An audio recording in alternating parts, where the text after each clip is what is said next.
राम आज रात्रि का समय है, भगवान अयोध्या में घूम रहे हैं। जिस रात में भगवान अयोध्या घूम रहे थे ना, उसी रात में आज जानकी माँ ने एक सपना देखा है। सारा दिन प्रजा में आप व्यस्त रहते हैं।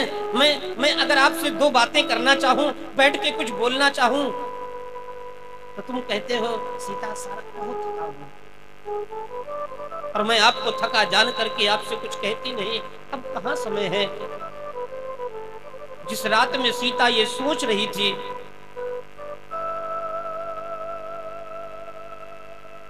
उसी रात में भगवान सुन रहे थे। एक धोबी कह रहा है, मैं राम नहीं हूं जो तुम्हें घर में रख लूंगा। मेरे राघव ने विचार किया, मैं चाहता तो इस आदमी को बुला करके दंड दे सकता था। बिना जाने तुमने सीता पे उंगली कैसे उठा दी।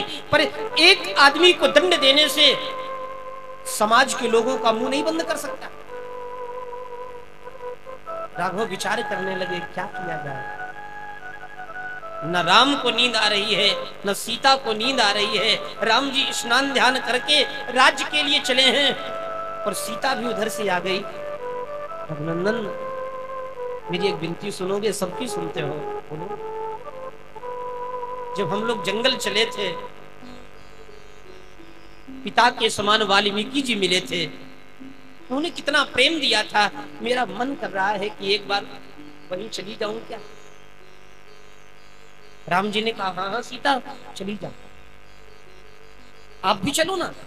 अरे नहीं, देखो इतने लोग हैं, सबकी व्यवस्था देखनी है, राज्य कार्य देखना है। लोगों ने विश्वास करके मुझे पद दिया है। सीता हम तो नहीं जा सकते। लक्ष्मण तुम चले जाओ।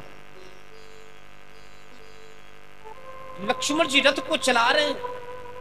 मां जानकी बड़ी प्रसन्न है। जानकी ने जब झरनों की सुंदर दर्शन किया ना,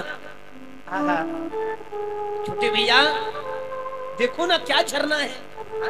छोटे भैया देखो ना क्या सुंदर मोर का नृत्य है, क्या सुंदर पंछियों का कलरव है।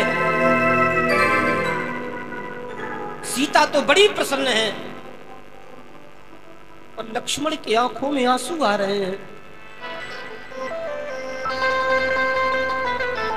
लक्ष्मण भैया रो पड़े। मां जानकी ने पूछा, भैया आप रो रहे हो? कुछ नहीं भाभी, वो वन का समय याद आ गया। जब कांटे लगते थे तो भैया कांटे अपने हाथ से निकाला करते थे।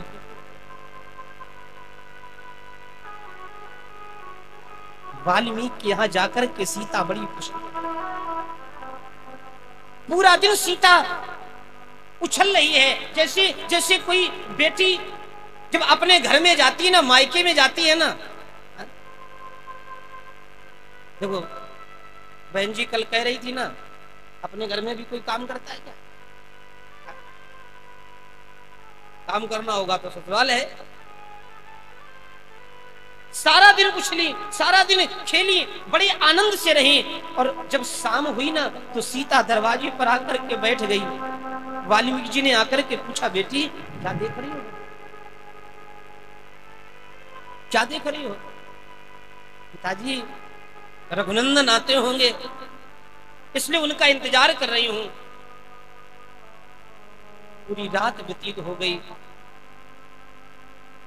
वाल्मीकि जी बोले, बेटी तुम खाली रहती हो, बैठी रहती हो, एक काम करो, हम रामायण को बोलेंगे, तुम लिखो।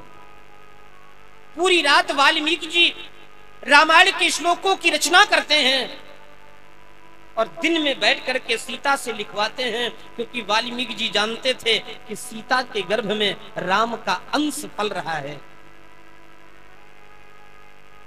राम का अंश है तो वीर है, पर राम के अंश से मुझे राम कथा का वाचक तैयार करना है। और वो दोनों बालक राम कथा को सुनते थे, सीता लिखती थी। वाल्मीकि जी रात भर जगह पूरा दिन रामायण लिखवाएं, सीता का समय बीतने लगे और जब शाम होना सीता बैठ करके देखा करती थी, राघव आज किसी को भेजेंगे, राम जी आज किसी को भेजेंगे। एक दिन हो गया, अब तो समय बीतने लगा, ना अवध से कोई आता है, ना राम जी किसी को भेजते हैं। और जब यज्ञ का समय आया, सीता की आवश्यकता पड़ी, उस समय धरती माता आ गई बाहर निकल के। राघव, जब तुम बन गए थे तो तुम्हारे साथ सीता थी, तुम्हारे साथ लक्ष्मण थे, तुम अकेले नहीं थे। राम के वनवास में किसी का कलेजा नहीं फटा। और देखो राघव, सीता को जब तुम्हारी आवश्यकता थी, दुनिया की हर एक पत्नी चाहती है, जब हम दोनों का प्रेम अवतरित होकर के जब आए ना समाज के सामने, तो दुनिया की हर एक पत्नी चाहती है मेरा पति मेरे साथ हो। हर एक पत्नी चाहती है। राम, जिस समय तुम्हारी आवश्यकता थी तब तुमने सीता का त्याग कर दिया। सीता कैसे अकेले वन के संघर्षों को देखती रही। राम, तुमने एक बार विचार न किया? एक बार मुझसे कहते कि बेटी को रख नहीं पाऊंगा, मैं अपनी बेटी को लेकर के चली जाती, तुमसे कभी कुछ ना कहती। पर राम, तुमने उचित निर्णय नहीं लिया। आज के बाद मैं अपनी बेटी तुम्हारे घर में कभी भेजूंगी नहीं। और भैया, उसी समय धरती माता का कलेजा फट गया और धरती माता सीता को लेकर